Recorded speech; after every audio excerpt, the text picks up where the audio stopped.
Hello students, आज हम कर रहे हैं illustration number 2 bank reconciliation statement की। बुक है टीएस ग्रेवाल की, पेज नंबर है 12.113। From the following information prepare bank reconciliation statement on the 31st मार्च 2019। तो ये चार इसमें ट्रांजेक्शन्स दी हुई हैं। Balance as per cash book दिया हुआ है 31st मार्च 2019 वॉज ₹1,80,000 डेबिट, और बैंक का दिया हुआ है bank statement showed the credit balance of 1,84,100। अब हम यहां पर ले रहे हैं balance as per cash book. जो कौन सा बैलेंस है? Debit balance. अगर यहाँ डेबिट मेंशन भी ना होता तो अगर कैश बुक का बैलेंस मेंशन ना हो, डेबिट है या क्रेडिट है, हमेशा हमें कौन सा अज्यूम करना है? डेबिट बैलेंस अज्यूम करना है। Balance as per cash book,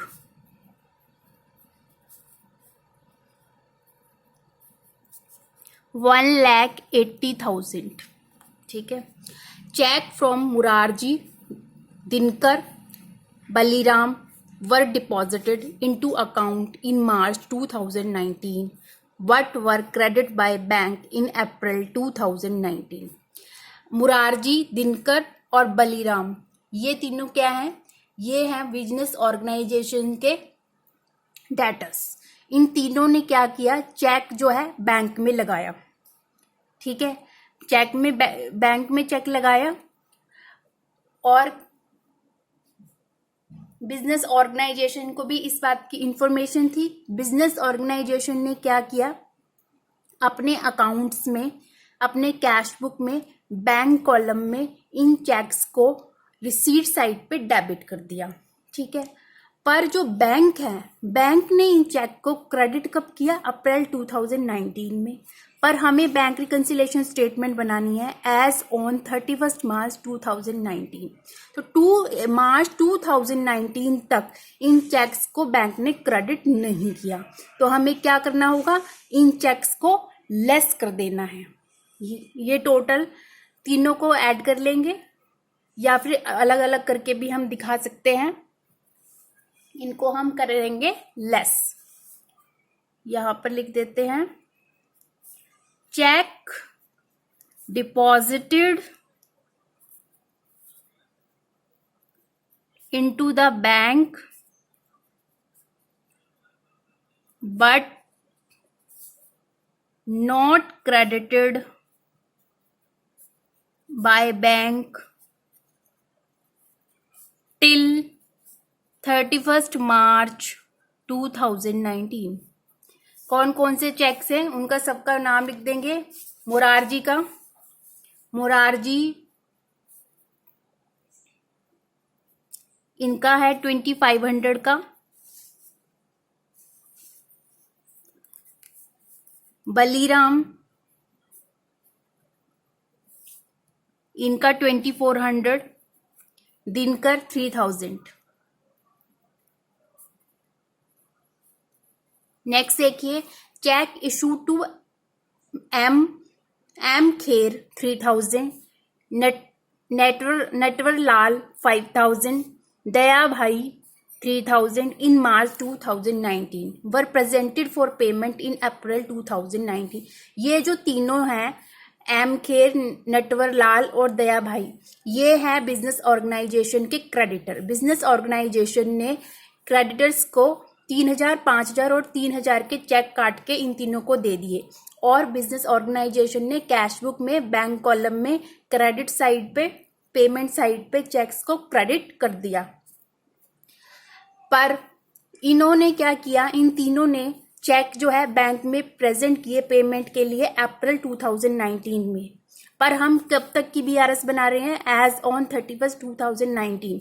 तो हम क्या करेंगे? इन तीनों चेक्स को ऐड बैक कर लेंगे, क्योंकि हमें किसके अकॉर्डिंग चलना है? Cash book. जब balance as per cash book debit दिया हुआ होता है तो हमें पासबुक के अकॉर्डिंग चलना होता है। ठीक है ना। और पासबुक कौन बनाता है? बैंक बनाता है। और बैंक में वो चेक इन्होंने लगाए नहीं, क्रेडिटर्स ने, बैंक ने पेमेंट की नहीं, तो ये जो चेक है उन्हें हम ऐड बैक कर लेंगे। और जब balance as per cash book bank reconciliation statement का बेसिस होता है, तब हमें किसके अकॉर्डिंग चलना होता है? पासबुक के अकॉर्डिंग चलना होता है, क्योंकि बिजनेस ऑर्गेनाइजेशन इस बात को जानना चाहती है कि बिजनेस ऑर्गेनाइजेशन से रिलेटेड कितनी पेमेंट्स बैंक ने की हैं, बिजनेस ऑर्गेनाइजेशन से रिलेटेड कितनी इनकम बैंक को रिसीव हुई है। इसे ऐड कर लेंगे। Cheque issue but not presented for payment to the bank। किस किस का है? एम खेर, कितने का है? 3000 का। नेटवर्क लाल,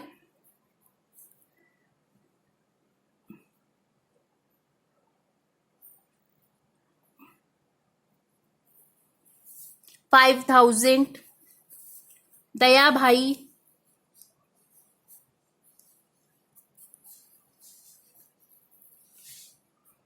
ये हो गया। नेक्स्ट देखिए, a cheque for ₹3000 which was receive from a customer से एक चेक रिसीव हुआ ₹1000 का, जो कि कैश बुक के बैंक कॉलम में एंटर कर दिया। ठीक है, मार्च 2019 में। पर जो ये चेक था, इसे बैंक में डिपॉजिट कब किया गया? अप्रैल 2019 में।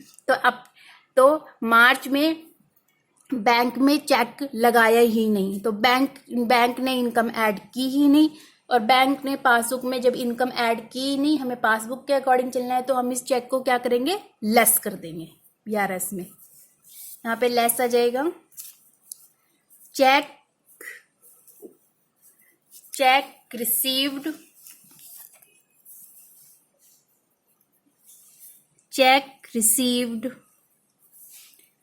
but not deposited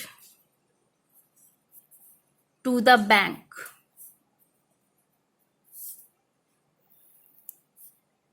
कितना अमाउंट है? 1000 का, यहाँ पे 1000 आ जाएगा। नेक्स्ट देखिए, bank statement show a credit of ₹2500 for interest. 2500 का इंटरेस्ट जो है बैंक ने क्रेडिट कर दिया। जब पासबुक में 2500 रुपए का इंटरेस्ट क्रेडिट हो गया, तो BRS में भी हम क्या करेंगे? इंटरेस्ट को ऐड कर लेंगे। इंटरेस्ट